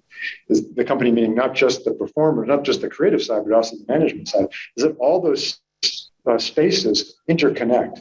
So when you're in the office space and you are working on advertisements and trying to generate revenue from the institution, you're also looking down into the costume shop, and you're seeing people make costumes, and the rehearsal space gets into a breakout space that also people in one of the main meeting spaces that are the management area are also working with. And so there's an opportunity to create coherence and synergy amongst different parts of this institution that normally don't speak, and to make them feel integrated and whole. And as much as I think that the flexibility of the building, it can explain why they've had such success, I also think that has a huge impact on their success, is that people who are spending their day trying to negotiate actors feel valued and feel part of the creative process because they're literally sitting in the creative process, right? And those kinds of things, I think, start to lead into the institution and success. And that's interesting. I mean, that's clearly like a byproduct effect of the narrative not byproduct unintentionally, but it's not directly the flexibility of the space itself. It's interesting. Maybe one other question before we take some questions from the audience. This is maybe about the kind of idea of flexibility and what you mean by it. And this has to do with the kind of the ambition of architects versus clients, I think. And I'm, with the projects you showed, these are all credibly, clearly ambitious institutions. Half the time I hear the word flexibility from clients, I think you could easily replace it with the word indecision, or like actually a kind of trepidation to make important decisions. And the narrative, or can I decide later, or if I make this decision now, is it going to prevent me from making some other change later? Or in what way does it box me? Right? And the incredible diversity of spaces that you have put forth are, as using your words, have kind of tried to lean into specificity. How do you learn to discuss that idea with clients? How do you get a client to be willing to have A or B rather than all possible future, or rather, I know it's not real, but the illusion of all possible future decisions? So I think some of my students are here. So this is the moment that you're going to start to understand why I'm forcing you always to present what are the issues, what's your position, and Yeah. So thank you for doing that. I didn't. So by the way, Ali and I make them always talk about things in those terms. What's the issue of the project or issues? What's the position you've taken and why? And why does the architecture support it? And that the answer is that. That's how we do it, is that when you do that, what it means is it levels the playing field, right? It means first that what you are presenting to an owner, the owner has the tools to be critical because you've agreed, here's the position that we're taking. This is what it needs to do. And you put it in front of them and they go, yeah, explain to me why this does that, because I don't think it does. And they're often right when they say that. They have the means. You've collectively created the tools by which you critique. And it empowers the architect because at the moment that they're rejecting something that does what you all agreed it needed to do, it reveals that indecision. And you're able to say to them, okay, here we are, we did it, you're not going forward. Maybe you didn't really mean what you said. And instead of us doing what I'll call the Trail of Tears, in which we will spend the next year and a half trying to design forward and then unraveling it and going forward, and it's getting everybody anxious. How about we just cut and run backwards and redefine what the positions are so that we can actually embody it properly? And it makes everybody much happier if there's not this, horrible misalignment. So the answer is that's how we do it. I mean, do you think that in a certain way that some of the flexibility is a way of releasing that tension? Like, I actually have 22 configurations. I don't have to choose one theater. No, because those we're not in any of these projects. We're not in the process of let's just get as many things out there. I mean, first of all, every one of those configurations is money. Oh, of course, yeah. So it's those 22 configurations were through a really exhaustive analysis with the Perlman Center, with the former artistic director and the new artistic director, and a sea of really remarkable advisors that they have coalesced from the arts community and every one of those is there for a very, very specific reason. It's not just, hey, that would be nice. If it had ended up being 8, it would have been, if the need was 8, it would have been 8, not 22. Right.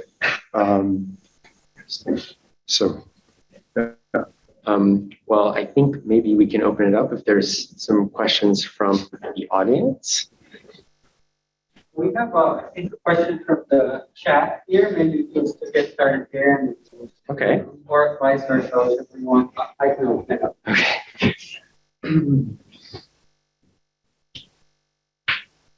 Okay. Do we hear them or do we? Oh, we can read them. Do you review them to make sure that my daughter's in the audience? Okay, so let's see. From Joshua Lee, about that? Can you read that? I can read it. Yeah. Okay. Yeah, that's better. Okay. So Joshua Lee asks, very beautiful and pragmatic work. Joshua, the divide and conquer scheme seems to afford exceptional preoccupancy options. Presets provides options for special events, performance spaces, which typically demand multi-use. Similarly, flexible array is suited well for galleries, which also tend to demand reinterpretations of the open plan. Have you also designed everyday spaces, multifamily, residential, offices, schools, retail, with post-occupancy flexibility? How might your various approaches to flexibility work for these kinds of projects? So I'm going to answer this question probably not in the way that Joshua is hoping I'm going to answer it, but so yes, I think we have. There's a whole other avenue of the way this conversation could go, which is about sustainability. which I wanted to introduce here, and actually now this is the opportunity to do it, which is in a lot of these projects are like an office building. It's a little less, theoretically, it's not as programmatically rich, right? But I'm not really sure that's true. But maybe the architectural expression is maybe less overt. And in those projects, a lot of those projects, we're exploring things in which we're separating systems out. So we're recognizing that the structure maybe is a 150-year structure, but the facade is a 20 to 30-year facade. Now, unfortunately, that's as good as it gets before, glass degrades, and that the interiors should be yet another system. And it's a little bit seen, and that's why a lot of those interior elements that you're seeing in the office project for all wood is our intent is that those spaces are designed using lightweight, recyclable materials such that it allows for reconfiguration. I will say point blank that we think that the core of sustainability is density and diversification. I think that we're collectively relying on energy conservation and recycling. Like we know that we should start treating that just like gravity. Like the building can't fall down and you can't just waste materials. Like, can we just get over that? We can't use too much energy. Like, can we just agree that we all just have to do that and then move to the next ambitious idea, which is this idea of building things with different life cycles so that you can every building should be designed such that its adaptive reuse has already been considered by us. Not that architects come along and then figure out how to do it, but we collectively in the first iteration of the design should be thinking about how does my building get adaptively reused in ways I can't control. One of the things that happens in the Seattle Library, we have a version of that there, and they are changing it. And when they first started to change it, they kind of wanted to come and get a blessing for changing it. And I said, in a way, I don't want you to do that, because if you do that, you start treating it as though it's precious. You need to change it. I don't want to know. I don't, and they've done some stuff where I go like the floor in the living room now is plastic. I don't know why you did that, but whatever. I don't want to know. That was the intent. We designed it so those things could happen, so that the building does evolve. If the building is exactly the way we designed it 100 years from now, we'll have failed. That wasn't the intent. The intent was this tailored flexibility where stuff changes. So in answer to come back to Josh's question, yes, I think that's something that has to be happening in every kind of project, that we as architects not only are planning for its own adaptive reuse, we also should be planning for its own disassembly in 100 years. I can't tell if he's shaking his head this way or this way. So there's obviously a significant difference between the frameworks that you produce and the interior conditions that they unleash in terms of those flexibilities. And in conversation with that, there's an expression of those exteriors and interiors that go slightly different ways. You're more explicit in your referencing of the 20th century canons with respect to Mies and some other modernisms that are either explicit or implicit. But there are also a variety of other mannerisms, I would say, that you shrugged off as we love fluting or we love this or we love that, but suggest that there is another curated list that you're less conversant about, but that are obviously there. There are architects that you either love, and that would suggest also possibly your political acceptance that people will put different carpets and things in there, but much to the demise of your investment in the specifications that make the wood moldings precisely the way they are, and an architectural investment that the environment, the design environment actually matters. Mm-hmm. And so I just wonder if you could, elaborate a little bit more on that passage of the lecture where you describe, those interiors after interiors after interiors, because they're all so beautifully rendered and so complete, even though they're not built yet. But within them, there are architectural intentions that not just any interior decorator did. But one can be prone to just say, oh, you know what, those are just nice renderings. And this is what the architecture is, the flexible infrastructure. That's just, stuff that is somebody's doing.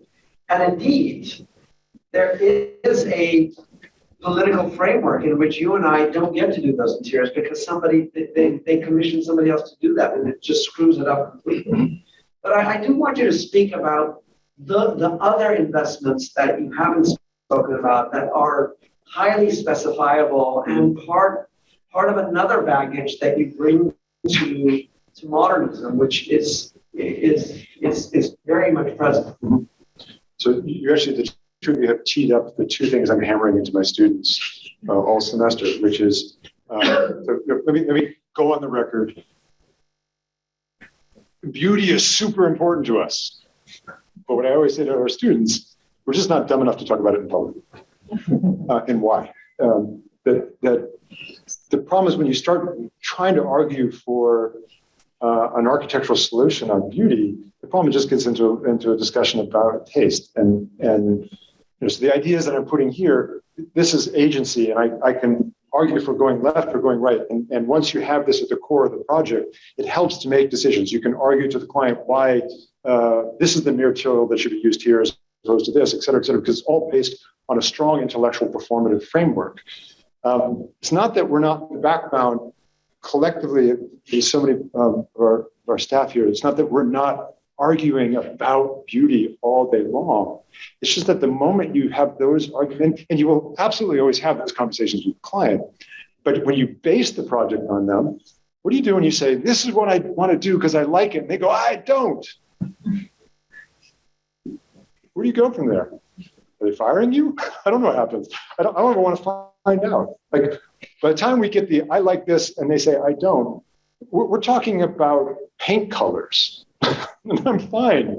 You don't want brown, you want blue? Great. I mean, we'll find a blue that works. Like we're in a realm where even though it's incredibly important to us, the things that make the we live or die in terms of their I'm going to keep using the word performance. And I use the word performance, someone else has saw use the word performance there. We use the word performance because form is in the word. And I like that because it's not to say that form isn't part of performance. The St. Louis Arch is a performative structure. It's meant to be an icon. That's all it's supposed to do. So it's heavy on the form, right? That's its performance. So it's not that we are form-phobic, but yeah, I don't know that what I think is that what I did not discuss tonight, I think is at the core of the practice. Is why the name is what it is. This idea of agency. Like we want that work to do things. We want it to have social import. That's the stuff that I think is really at risk. And if we can collectively with clients lock that in, we'll have paint color discussions all day long. Fine, it's no problem. But you realize we don't have clients here, or hopefully. We can say things here that we would not normally be interesting outside of these halls. And so I disagree with you. I disagree with you because first of all, part of our job is to take exceptional people and teach them how to be great clients. And to be honest, I've never not had our clients go, oh, right. Damn, I get it. You may disagree with my next comment also.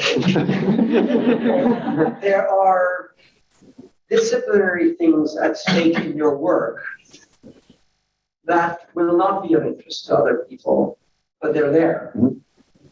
And they're, as you say, you're smart enough not to talk about them. But there are other practices that will advocate for flexibility. And to them, I've asked, what are you absolutely not willing to do? Because there are things that we won't do.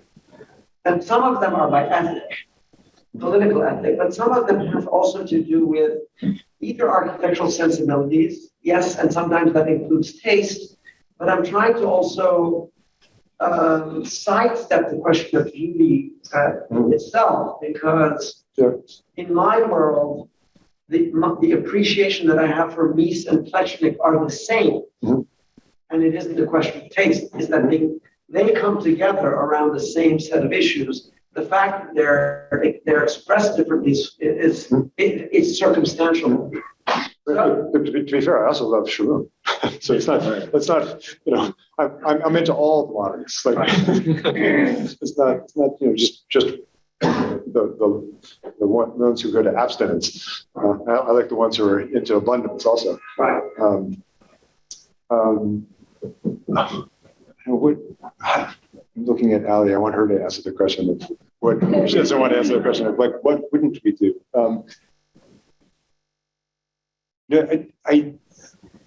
This is probably going to be a really unsatisfying answer. There's something kind of remarkable with the group that we have, where we've been working together long enough that when things happen in our projects, or even if we see things that other people do on other projects, we all just innately go, oh, no, you couldn't do that. I don't know that we can even say, it's because like if someone were to put us on the spot and say, why not? We'd be like, because you just can't. And that's like so there's certain compositional things. I was having this difficulty on Tuesday with in our studio speaking to one of the groups of our students, in which we were talking about their project is predicated on it basically reading as an excavation. And then one of the typologies had a series of paper thin walls. I said, you can't do that. And it's not that you can't do projects with paper thin walls, it's that you can't put projects with paper thin typologies with paper thin walls in a project that's predicated on an excavation. And so I think probably, so maybe that's how I can say what we wouldn't do, is we have this, I use the word integrity, and I don't mean it like as this lofty thing. I just mean there's kind of like a conceptual integrity. Like we want buildings that are tight. We want every aspect of them to be tight. We want the concept, we want the palette, we want them all to work in synergy. And what we won't do is things that just seem to be willful that don't do that. Like, yes, there's lots of willful things in them. Even the idea of doing it in the first place is a willful idea. But we want it to be a purist project. Perlman has a kind of voluptuousness to it that is undeniable, and it's everywhere in the project. Things that are black are super black. Things that are wood are like oiled wood, and it's the whole surface, and it's the entire hall. The stone, it's unrelenting intentionally. Brown is aesthetic. It's called the S&M building because it's everything is either RAL 9017, RAL 9016, or highly reflective. That's it. There is not a thing in the project that's not those three things. Those are, different architects have mastered each of those worlds. I don't know that we have, but we're okay with that weird diversity in the work. But we want that to have a kind of integrity to it. I can explain why every decision is in that project that way, whether it's been masterful or not. That's what we're doing, and same with this one, and same with this one, and same with that one.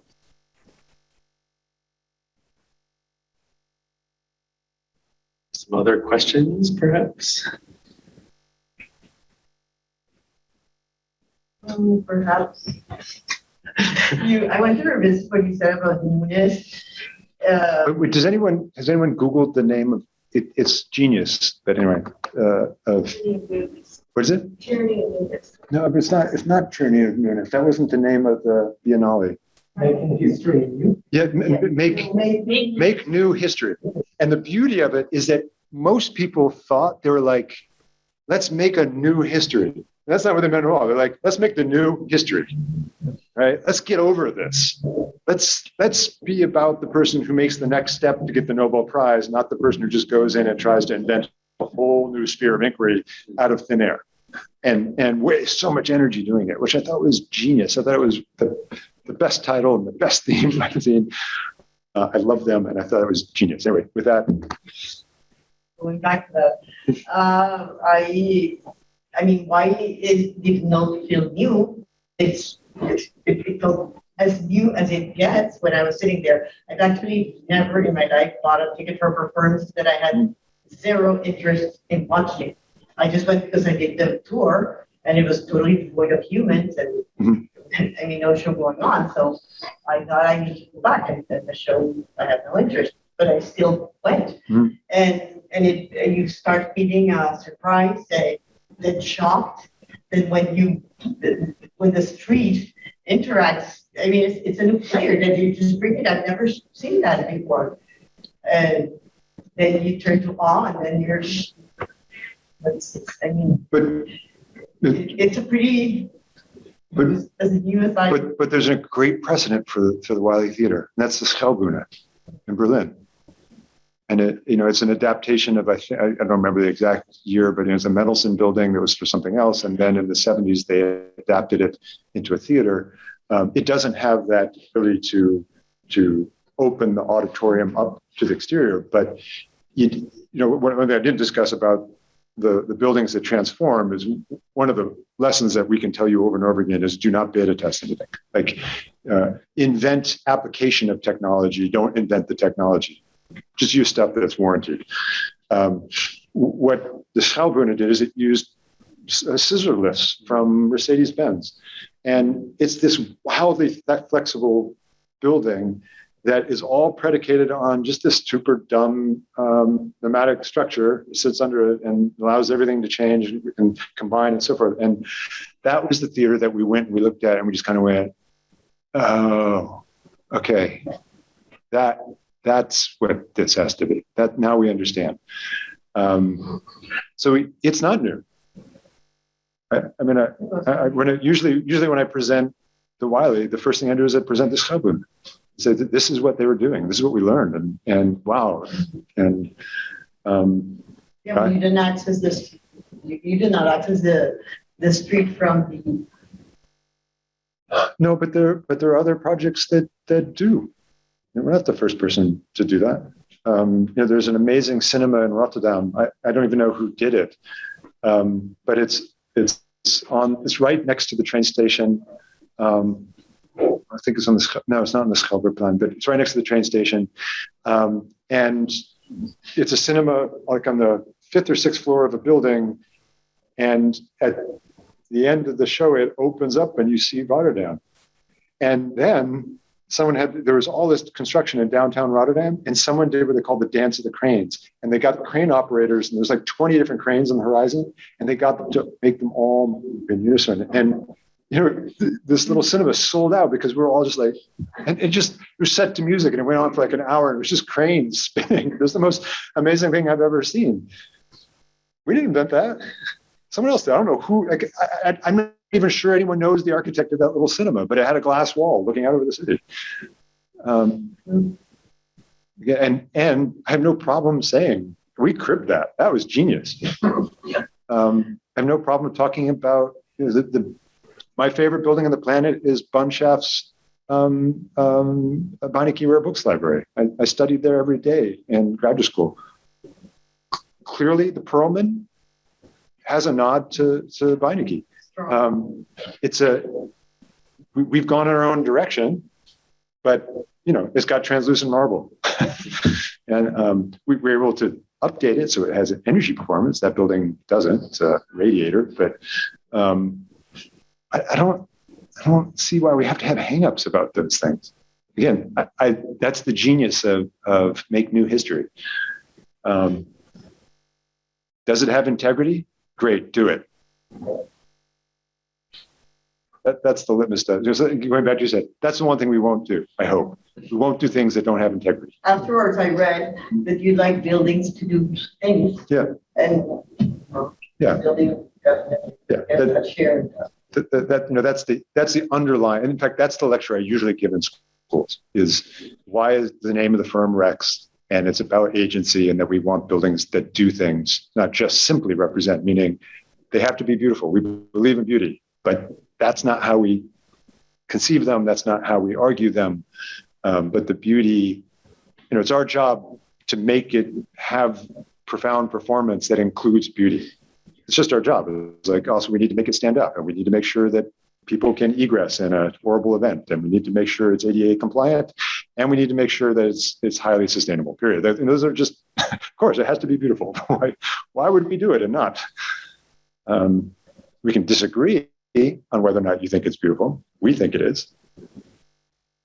Do you think there's a danger in the project of kind of radical reconfigurability you gave two examples of precedent buildings that really meaningfully gave you an example of a way to do a certain performance, right? Like the window. The theater.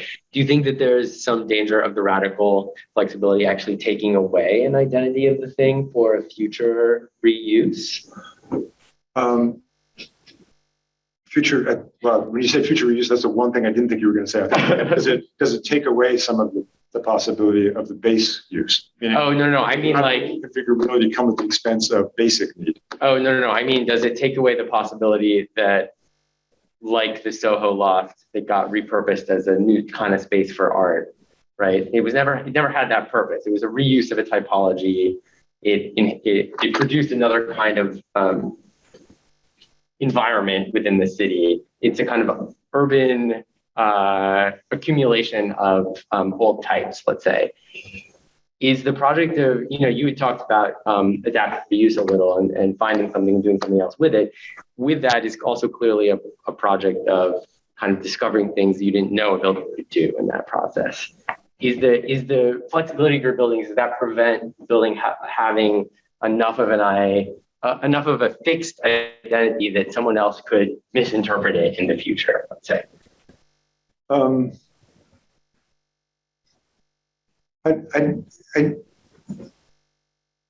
Let me answer that question as though I was another architect coming to one of our buildings and saying, do something. Yeah. So that's the only way I can right, do it. Yeah, exactly. Yeah. Well, we've spent a lot of time embracing adaptive reuse. Right. I think it's super important. And two projects I'm super proud of. Actually, one, I lied a little bit. I gave a lecture this morning. So I haven't lectured in 2 years. And this morning I gave a lecture at the SODS conference today. So it's like, come on, really small. And I showed a project we did in Istanbul for Vakko. Mm-hmm. And that was, we were asked to convert the bones of a failed hotel development into a headquarters for a fashion company in 11 months. And it was a hotel. It's a concrete hotel structure. And my answer to that is, that's our job. Mm-hmm. That's what the world needs us to do. So, we have to figure out how to take that and turn it into something that people love. Mm-hmm. And, not an admonishment, but an encouragement to students is, amongst many things I would hope to teach, one of them is we as collectively as a profession need to be thinking of adaptive reuse as capital A architecture. Right? It doesn't get any more important than that. So if you want to do the new Whitney Museum and you can do it out of an old office building, man, that's genius. And why should you lower your expectations of the possibility of it? Mm-hmm. Nothing would make me love the original Whitney more than if it had first been an office building. Mm-hmm. I would love that building even more. Right? So, and the question of would its flexibility or the specificity that you provide in order to give it that flexibility, I just think that's that's rubbing the zinc plate on a concrete wall to start working with or against it. It's either going to provoke someone to go left or provoke them to go right. hopefully it'll be provocative.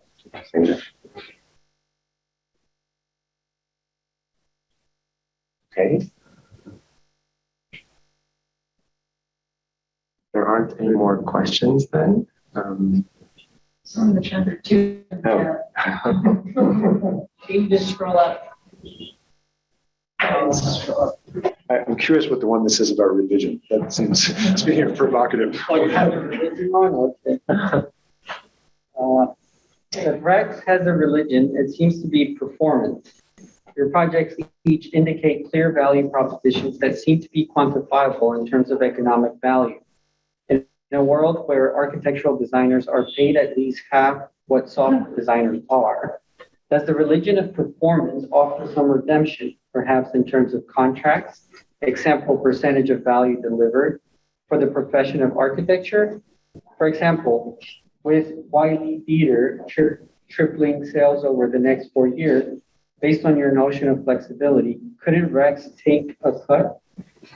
So it's a great question. It's actually, I think that's really where Nader was going with his introduction, and which is the power of all these peripheral things that as a profession we tend to relegate as being beneath the art. And we take a stance that it's as basic in the production of the art. Like if you negotiate a poor contract, I promise you can't do good work. You can't. If you're held prostrate to a contract that forces you to lose money and be abused, you're not going to be in a creative mindset. So it's as important to negotiate a strong contract as it is to negotiate a strong concept for a project.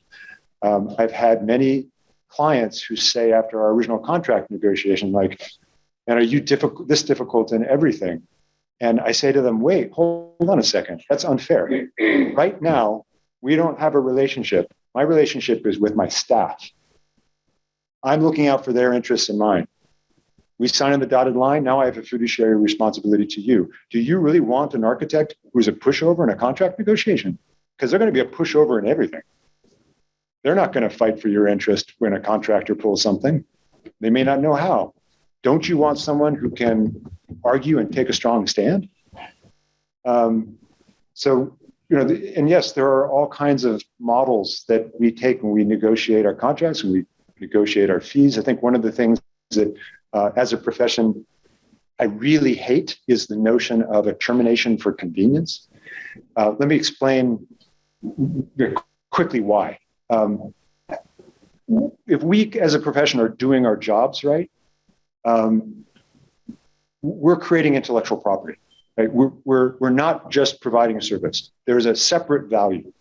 The way we recoup that value at present, with the exception of someone like Frank Gehry. Frank Gehry just puts it on the line. You want me? Pay for the intellectual property up front, and then hire me for my expensive services. Right? He's super upfront about it. To be honest, I obviously am not in the stature to be able to do that yet. But we talk about, therefore, we can't have a termination for convenience clause without a buyout. Why? Because we're creating intellectual property. That's one of our great values, and we recoup it by doing all the services. We need to get all the way through the punch list before we've gotten the value. We've wrung the fee for our intellectual property out of the project. So if you can get us to do concept design or schematic design, terminate us for convenience and move on, well, we're not getting our value. So we always negotiate a buyout clause. You want to get rid of us for convenience? You want to get rid of us for cause? That's on us. You should have the right to move on without us. But you want to terminate us for convenience?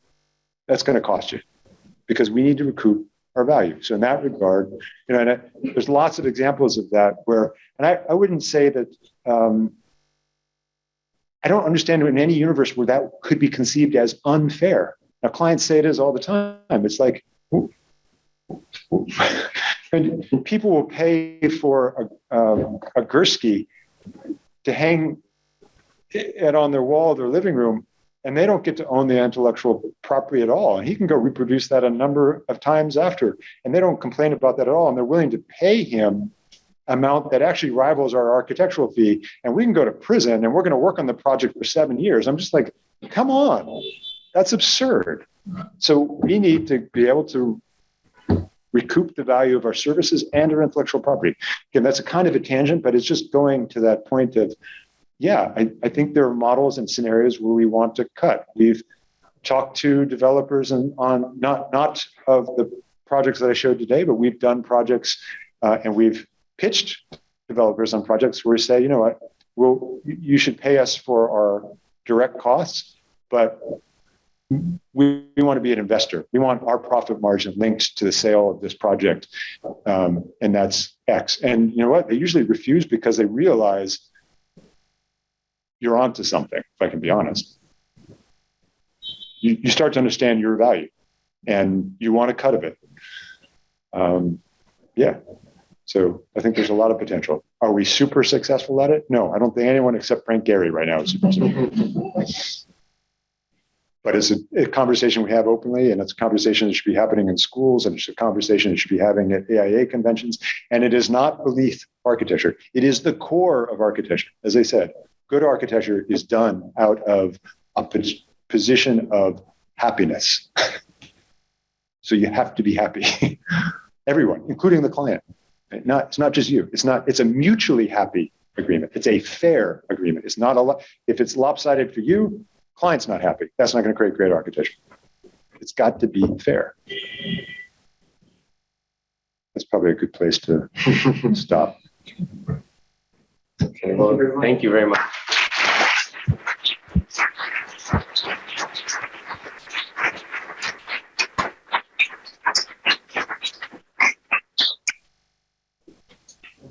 So